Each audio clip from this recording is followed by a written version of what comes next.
Welcome to the Returners Hideout podcast. I am your host, Leonard Phillips, and today I'm actually going to do a little bit of a different sort of podcast and talk about, in true Returners Hideout fashion, I'm going to talk about how the Final Fantasy series impacted me. And also, I'm really going to touch on someone, and I've talked about this person before, but someone that also changed my life by introducing the Final Fantasy series to me. But there's other things to it that this person also got me through, and stuff that he doesn't even know, I think. And he listens and watches everything. So let's get into it. So as I've made mention before, my cousin Adam is the person that got me into the Final Fantasy series way back in 1992. In a previous podcast, I talked about how we would talk on the phone for hours, and that's how we connected, was video gaming in general. But as time went on, it ended up being the Final Fantasy series we really connected over. And I don't know, I just wanted to talk about him for a minute because, I don't know, I have so many stories about this guy. I just love him to death, so I thought I would dedicate a whole podcast to it. My cousin Adam is probably one of the best people you'll ever meet, hands down. That's not me trying to talk him up, that's honest to God truth. As kids, we grew up together, and he would always make me laugh no matter what. That was the first big thing that I think sort of drew me to him, was the fact that he was so funny all the time. All the time. It didn't matter what was going on. He could make a joke out of it. And to preface this, I stayed the night at his house over the weekend. And the last day I was there, he woke up with a fever. Didn't feel great. Wasn't feeling very good that day. And you can sort of tell he was sort of, I don't know, sort of out of it. And his mom took his temperature and he had a fever. And I can't remember the joke he made. But I just remember... we were probably 11 or 12 at that point. And I just remember even then thinking, this dude's got a fever. And he's still making everybody in the room laugh. Well, it was just me, but it was making everybody in the room laugh. And I remember thinking even then, like, man, when I'm sick, that's it. I'm done for the day. And I think that one of the biggest things that I very distinctly remember was anytime I went over to his house from 92 on, anytime I went over to his house, I got a preview of the newest Final Fantasy games that were coming out at the time. And so he called me when he got Final Fantasy 6 or 3. He called me and he said, I got it. And I went over there a couple of weeks later and I looked at it and I was blown away by it. And the same thing happened when the PlayStation 1 was released and they got one. And it was only in a specific room, and I'll go over that story in a bit. But it was only in a specific room, and we could only play for a little bit at a time. And it was when Final Fantasy 7 came out. And so to see how the series progressed into this 3D thing now, but we can only catch glimpses of it. Every now and then we could catch a little glimpse of it. And it was super cool. And I don't know, it felt like this is it. This is the future of everything. And I mean, it was. But every time I went over to his house, I knew I could catch a glimpse or even play the newest Final Fantasy game. And that was, I mean, aside from seeing, one of my favorite people on the planet, I got to see that too. So it was, I don't know, it was a super, I don't want to say a magical time, but rewinding just a bit, I cannot remember a single time in my life. I can't remember a single day where I did not know of Adam existing. He and I met at such a young age that I don't remember. It's just he's always there. And I have some memories, and I think this is from 1989 or so. I can distinctly remember being in his living room, and there was a jukebox there. My family and his family were all very musically, I don't know, we all love music and all that stuff. And so growing up, we had a jukebox in our house. They had a jukebox in their house. So I can very distinctly remember, and like I said, this is about 1989 or so, Michael Jackson's The Way You Make Me Feel playing over through the jukebox. And this had to have been super late, but and we were all just dancing. There was like 14 of us in that room, I seem to remember. And they still live in that same house. So for me to go back and see them, it's I don't want to say time capsule because the house has definitely changed since then. But to just walk back through those doors, I don't know. There's something about it that I just have to walk around a lot and just go through it and try to remember everything. But Adam went to a different school than I did, so we didn't see each other throughout the week. And so that's when it became every weekend almost for, I think, a year or two. Every weekend, I just go over there and I spend the entire weekend over there. And like I said in a previous podcast, there was just one weekend where I went over there and he was playing Final Fantasy 4 or 2. And something I don't really talk about on this channel or this podcast are other games that I also love besides the Final Fantasy series. But Adam introduced me to a lot of things, Secret of Mana being one of them. And he lives on a huge plot of land. And behind that huge plot of land are cornfields. And I'll get into where, not specifically where, but the geographic location of where we live. It's kind of specific, and it's vastly different from probably most other people. But behind his house was just massive amounts of cornfields, and also right next to his house, it's not there anymore, but there used to be a country club next door to him, and for those of you who don't know, it's basically a place where people like to drink a lot and play golf. That's essentially what that place was. And so what we would do is on weekends, we would wake up stupid early, and by early 9, 10 o'clock, and we would go out to these cornfields and get all the golf balls that got knocked over. And we had a whole basket or bucket or something full of golf balls of all different colors, and I don't know, it was awesome. But one day while we were doing that, we happened to see this one single lone tree way off in the distance. I think we were maybe 9 or 10. That sounds about right. Maybe a little older, maybe 11 or 12, somewhere in that area. And we saw this one single tree way off in the distance. So we sort of looked at each other and we just went for it. And because we were such big fans of like Final Fantasy Adventure, Secret of Mana, those type of games, we dubbed the tree the Mana Tree. And that's where we would go. And that's where we would just hang out there. Sort of like a Bridge to Terabithia thing. But it was the Mana Tree, and that's where we hung out. And I mean, we really wouldn't do anything. We would go to the Mana Tree. We would, once a year, we would go revive it. And I would still do it. And I think that's an early form. I mean, I guess it is LARPing at this point. Like live action role playing. And we did that without even realizing what it was. We would just do it. And we would go to the Mana Tree, and Adam had this orange bike that he named Flammy from Secret of Mana. And just lots of stuff. I lost my shoe out there once because it was rainy and muddy. And because Adam lived out on this, where there's lots of empty space and there were lots of trees around. When I started playing Final Fantasy VI, I equated in Final Fantasy VI, if you go into a forested area and get into a battle, my eyes, as a very young fellow, would shift not to the action that was going on screen, but to the background. And I noticed, and even just not even seeing it, but just remembering, if you look really deeply into that background, you can see it goes on and on and on. And in my mind, I was like, well, what's beyond these trees? And every time I went out to Adam's house, I would equate the land that he lived on to the same thing because it looked so similar. And anytime I went out there, and now even to this day, it's warped my way of thinking. When I see low grass in a forested area, I'm taken right back to that time period in my life. I don't know what it is. And I have low grass and woods in my backyard. So anytime I need to sort of like stresses of life get to you and all that sort of stuff, I just go out to the back and I'm taken back to that 10, 12-year-old LARPing, although I don't LARP in my own property. And we would just go get lost in these fields to a point. I remember one time we told each other we were going to get lost and we were going to find something awesome. And we got to this hill, and you can see for a while at this point, and we found a town. There were like 5 or 6 little houses all in a little community. To this day, I don't know where that was at or where we were. And I believe that was the same day that we got lost for so long that it started becoming dark outside.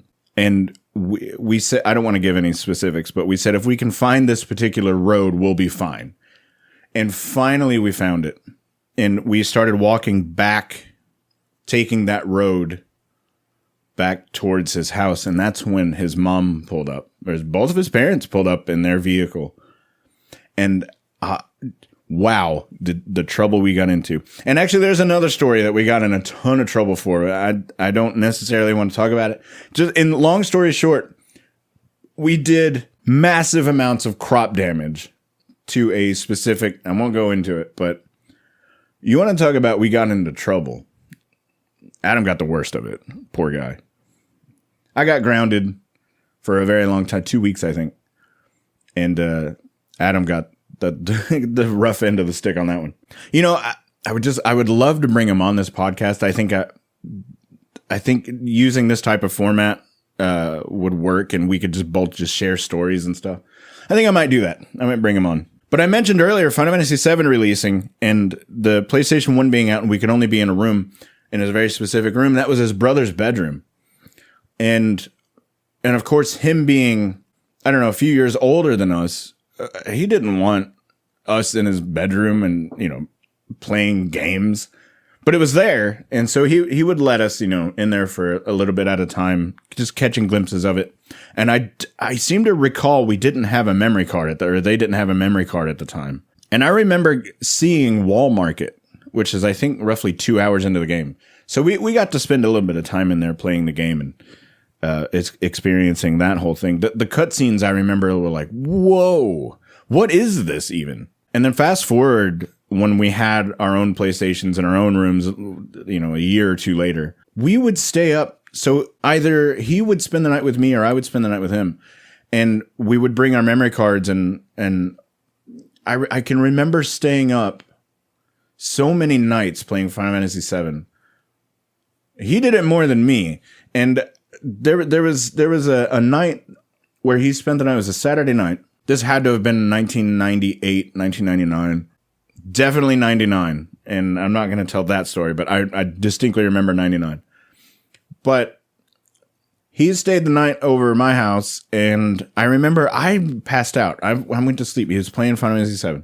I passed out and fell asleep. When I woke up, several hours later, he had continued playing all night. I remember I woke up and he was like, "Oh, good morning. I got you, Omnislash. All my characters were level 70 and 80, but I didn't move you ahead in the story." So he gave me a power boost. He basically grinded for me and got everything there is to get. And I didn't even have to see I didn't miss any story at all. And that's the kind of things that we would do. We would come home from school. I remember, and I told him this story recently and he didn't remember this.